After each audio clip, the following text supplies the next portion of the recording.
فيضانات وأعاصير وأمطار وزلازل وانهيارات طينية وقطع طرق وقطع كهرباء وانقطاع مياه الشرب وتعثر عمل المستشفيات وإغلاق كل المقار الحكومية وتوقف في المطاعم والكافيهات، وأيضا توقفت الخمارات وبيوت الدعارة، وأغلقت أيضا مصانع البيرة والخمور، وتحطمت مزارع العنب والشعير التي ينتج منها الخمر، وانقطعت الطرق التي تنتقل منها الخمور من مكان إلى مكان آخر. كل هذا بدأ ووصل ذروته في 20 دقيقة بس، ثم استمرت الفيضانات عدة أيام. سبحان الله العظيم، أمريكا بقوتها وجبروتها عاجزة بس إنها تواجه 20 دقيقة هطول أمطار مع بعض الرياح. أمريكا التي تعادل قوتها أضعاف قوة العالم كلها تهزها هبة رياح. زلزال حدث في عدة ثواني خلى الجميع ينظر إلى شريط حياته الماضي ويتمنى لو عادت به الحياة ولا يعود إلى ما اقترفته يداه،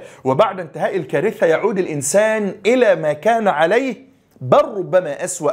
ما أحلم الله عليكم يا أمريكا. حين نرى هذا المشهد المرعب نتذكر فورا طوفان نبي الله نوح على نبينا وعليه الصلاة والسلام، الذي ظل يدعو قومه قرابة 1000 سنة وهم على إصرار على شركهم بالله العظيم. ولقد أرسلنا نوحا إلى قومه فلبث فيهم 1000 سنة إلا 50 عاما فأخذهم الطوفان وهم ظالمون فأنجيناه وأصحاب السفينة وجعلناها آية للعالمين. لكن من رحمة ربنا سبحانه وتعالى التي أنزلها على قوم نوح أن أرسل لهم رسول من عنده سبحانه وتعالى يدعوهم إلى توحيد الله وترك عبادة الأصنام. هذه نعمة والله من الله ورحمة عظيمة أن يدعوهم قبل أن ينتقم منهم إن أصروا على عبادة غيره سبحانه. ثم لما رفضوا نعمة الله سبحانه وتعالى كانت النتيجة كما تعلمون الغرق بالطوفان.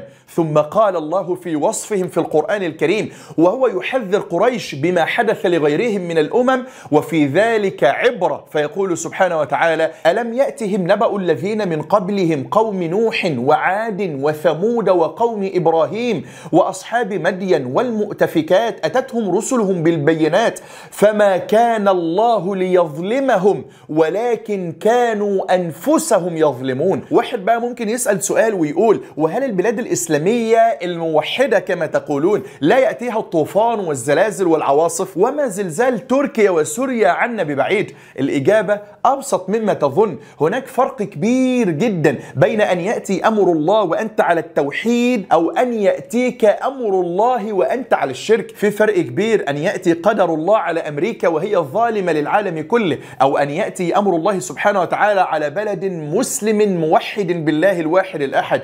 في فرق كبير أن تلقى الله وأنت على التوحيد أو أن تلقاه وأنت على الشرك والكفر. في فرق كبير بين أنك تموت وأنت في المسجد أو تسعى في حاجة أرملة أو يتيم، أو أن تلقاه وأنت تزني أو تسرق أو في خمارة تشرب المنكرات أو تصاحب الساقطات. وهل تعلم أيضا أن الفيضانات دي ممكن تكون نعمة كبيرة جدا وممكن تكون بلاء وغضب من الله سبحانه وتعالى؟ شاهدنا كتير ناس اتغيرت حياتهم بعد ما شاهدوه من زلزال تركيا وسوريا، شاهدوا الموت والدمار والخراب في لحظات قليلة جدا. فبعضهم قال لنفسه: الحمد لله ان ربنا سبحانه وتعالى اداني فرصة علشان اتوب واصلح من نفسي، فديت نعمة من ربنا سبحانه وتعالى من الله عز وجل بها على من شهدها، فعاد وتاب ورجع وتذكر واستغفر وأصلح من حاله وعاد إلى الله رب العالمين. هنا بقى وفي الحالات دي بتكون الزلازل والأعاصير والفيضانات دي نعمة من ربنا سبحانه وتعالى على الإنسان إنه يتذكر ربنا سبحانه وتعالى ويرجع إليه. امتى بقى بتكون نقمة وعذاب ووباء وبلاء؟ بتكون نقمة وعذاب على اللي شاهد وشاف الأعاصير وشاف الفيضانات وشاف المشاهد المصغرة دي كلها من يوم القيامة ثم عاد إلى ما كان عليه، لا يحرك ذلك في قلبه مثقال ذرة، بل ربما يرجع تاني يشرب الخمر ويزني بينما يشاهد بعينه الدمار يجرف في الأرض ويغير ملامحها في لحظات قليلة. الغضب الحقيقي ألا يوفق العبد إلى توبة وعودة ورجوع إلى طريق الله سبحانه وتعالى حين يرى أمامه آية وعبرة مما تحدث في البلاد المختلفة. الغضب الحقيقي الحقيقي هو أن يحرم الإنسان من طاعة الله. العقاب والغضب الحقيقي للعصاة ألا يوفقهم الله سبحانه وتعالى إلى الالتزام في الصلاة ومتابعة القرآن والتخلق بأخلاق السنة النبوية المحمدية المطهرة. والعقاب الكبير كمان وقسوة القلب إنك تشوف المناظر دي كلها وتشوف على الجانب الآخر اللصوص يهرعون إلى البيوت التي ترك الناس فيهم المنازل، ذهبوا إليها ليسرقوا ما فيها. لكن اللصوص عموما في كل مكان وكل عقيدة تلاقيهم بنفس درجة موت القلب، حتى أننا سمعنا من يسرق في موسم الحج في الكعبة المشرفة وعند الطواف، وإنا لله وإنا إليه راجعون. أي قلوب يحملها هؤلاء؟ ربنا سبحانه وتعالى بيقول لنبيه صلى الله عليه وسلم: يا محمد ذكر قومك بما حدث لقوم نوح حتى يكون لهم عبرة لعلهم يعودوا عن أفعالهم وإصرارهم على الشرك والمعصية. فقال الله جل الله في كتابه الكريم: واتل عليهم نبأ نوح إذ قال لقومه يا قوم إن كان كبر عليكم مقامي وتذكيري بآيات الله فعلى الله توكلت فأجمعوا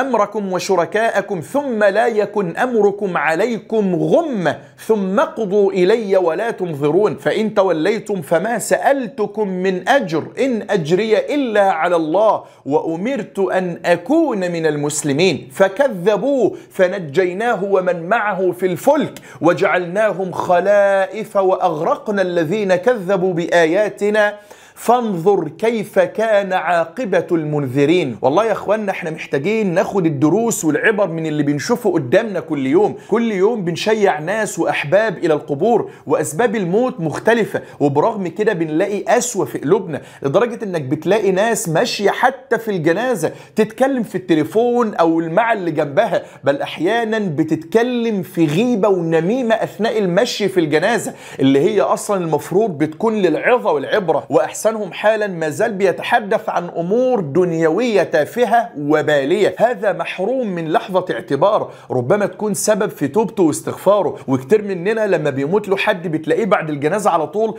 بيلتزم بقى شوية بالصلاة وقراءة القرآن وإخراج الصدقات، وبتلاقي المشهد مبهج فعلا إنه تاب ورجع لربنا سبحانه وتعالى بعد ما أصابته مصيبة الموت. ثم تمر الأيام وينسى ما كان فيه ويرجع مرة أخرى إلى ما كان عليه وكأنه لم يضع التراب على حبيب له بالأمس. الإنسان طبعه عجيب. نسأل الله سبحانه وتعالى أن يرزقنا تقواه وأن يقينا شر قسوة القلوب، فإنها والله هي الموت الحقيقي. كذبت قبلهم قوم نوح فكذبوا عبدنا وقالوا مجنون وازدجر فدعا ربه أني مغلوب فانتصر ففتحنا أبواب السماء بماء منهمر وفجرنا الأرض عيونا فالتقى الماء على أمر قد قدر وحملناه على ذات ألواح ودسر تجري بأعيننا